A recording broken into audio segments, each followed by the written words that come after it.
हाँ सर। हम उत्तर पढ़ रहे थे, उनमें दो प्रकार होते हैं, गंधु उत्तर और पादु उत्तर। और उसके बाद पादु उत्तर को दो भागों में बांटा। पादु उत्तर को दो भागों में बांटा।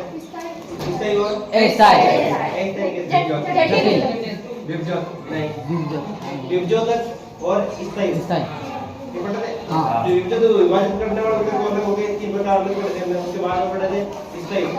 स्थाई उत्तर दो प्रकार होते हैं, जटिल उत्तर होते हैं और क्या होता है जटिल और सरल। हमने जटिल के दो प्रकार पढ़े थे, जाइलम और हमने क्या पढ़ा था, जाइलम और फ्लेम। उनकी कार्य पढ़े थे हमने। अब 9th क्लास में कार्य पढ़ चुके हैं। फ्लेम किसे कहते हैं, जाइलम क्या होता है, इनमें चार प्रकार की कोशिकाएं होती है, कोशिकाओं हमने पढ़ी थी। तो आपको वापस एक बार याद कर लेना, जाइलम और फ्लेम कार्य क्या करते हैं, होते हैं वो भी होते हैं, उनके कार्य अलग थे। लेकिन हम जो पढ़ रहे हैं ना पादुकों में परिवहन पढ़ रहे हैं, तो पादुकों में परिवहन कौन करता है, जाइलम करता है, फ्लेम करता है। हाँ सर। कौन करेगा, जाइलम फ्लोएम जाइलम करेगा और कौन करेगा, फ्लोएम।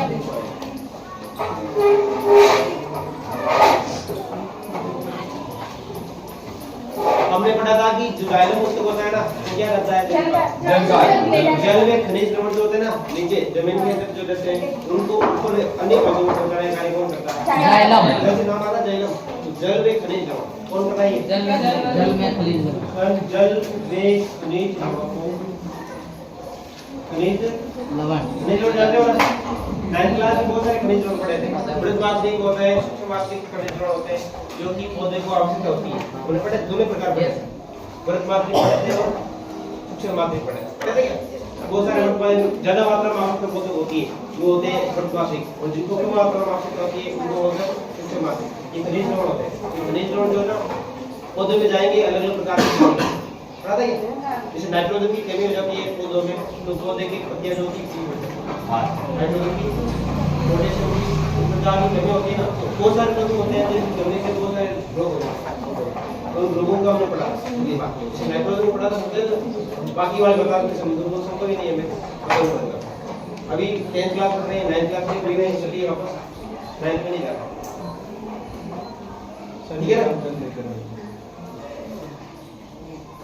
जल की आवश्यकता आपने पढ़ी थी, प्रकाश संश्लेषण के लिए जिसकी आवश्यकता पड़ती है, जल पढ़ा था क्या, पादपों को जल की आवश्यकता पड़ती है, वाष्पीकरण की प्रक्रिया होती है, जल की आवश्यकता पड़ती है। तो ये जल कहां से जाएगा, जड़ों से जाएगा। जड़ों के अंदर क्या पाया जाता है, जाइलम।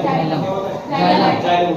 ये जाइलम उत्तक पाया जाता है, इनमें चार प्रकार की कोशिकाएं पाई जाती है जो क्या करती है, जल को ऊपर की तरफ पहुंचाती है ना। ये खनिज लवण जो जल है ना, इसका परिवहन करने का कार्य कौन करता है, जाइलम। और जो पत्तियों में जो आपने प्रकाश संश्लेषण की प्रक्रिया पढ़ी थी, हाँ सर। तो भोजन का बन रहा है, प्रकाश संश्लेषण तो पत्ते में बनता है, हाँ सर।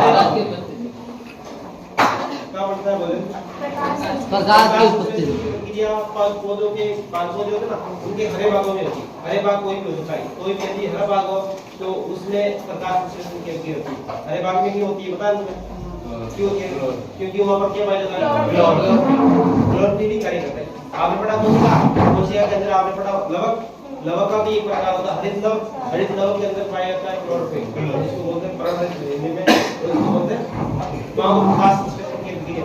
और क्या करते हैं, खाद्य अपना भोजन का निर्माण करते हैं। तो ये पूरी क्रिया पर क्या है, प्रकाश संश्लेषण की क्रिया होती है, किस प्रकार से होता है, क्या क्या आवश्यकता होती है, कौन सी प्रक्रिया हो गई, ये सारी बातें हमने पढ़ ली ना। क्या से क्या बन गया, प्रकाश संश्लेषण की क्रिया द्वारा क्या बन गया, भोजन में क्या पड़ा, कार्बोहाइड्रेट। क्या पड़ा, कार्बोहाइड्रेट। किस प्रकार कौन सा पड़ा, ग्लूकोज। क्या पड़ा, ग्लूकोज जो हमारी आपसे तो ये ग्लूकोज बढ़ गया है, कार्बोहाइड्रेट बढ़ गए। ये कार्बोहाइड्रेट जो बढ़ा ना, ये अब पादपों की क्यों पत्तियों की आवश्यकता थोड़ी होती है, सारे भागों को आवश्यकता पड़ेगी, तो सारे भागों में उसका कार्य कौन करेगा, फ्लोएम में भी चार प्रकार की अलग प्रकार की कोशिकाएं होती है, तीन तो जीवित होती है, एक मृत होती है, और उसमें तीन मृत होती है, एक जीवित होती है। ये बात पढ़ी थी, ये 9th क्लास की बात है, अभी नहीं पढ़ते। अभी अपने ये पढ़ना चाहिए सबकी कार्य क्या, आप बादलों में पढ़ रहे हो तो ये बात पढ़ने की जाइलम का कार्य क्या और फ्लोएम का कार्य क्या। फ्लोएम का मतलब फल है, फल का मतलब भोजन है, और भोजन का निर्माण कौन कर रहा है, प्रकाश संश्लेषण कर रहा है, क्लोरोफिल कर रहा है, कैसे कर रहा है, काम क्या बढ़ रहा है, ग्लूकोज बढ़ रहा है। ये ग्लूकोज जो बढ़ा ना, ये कार्बोहाइड्रेट जो बढ़ा पादपों के अन्य भागों को आवश्यकता होती है, तो फ्लोएम के भागों में, जड़ों में, पत्तियों में, तनों में शायद ये पहुंचाने का कार्य कौन कर रहा है, फ्लोएम। और ये जाइलम कर रहा है। चलो ये तीन बातें हैं। ठीक है, जल का परिवहन कैसे होता है आपको बताइए ना, ठीक है, परिवहन कैसे होता है, ये दो बात याद रखिए आप, तो लिख लीजिए आप इस बात में नोट पढ़ने का सबसे पहले लिखना लैंग्वेज की बात लिखो, जल का जल में खनिजों का परिवहन करता है, ये ग्लूकोज यानी कार्बोहाइड्रेट का भोजन करेगा, ग्लूकोज में भोजन का परिवहन कौन कर रहा है, कौन करता है, भोजन का परिवहन कौन करेगा, ये बात है।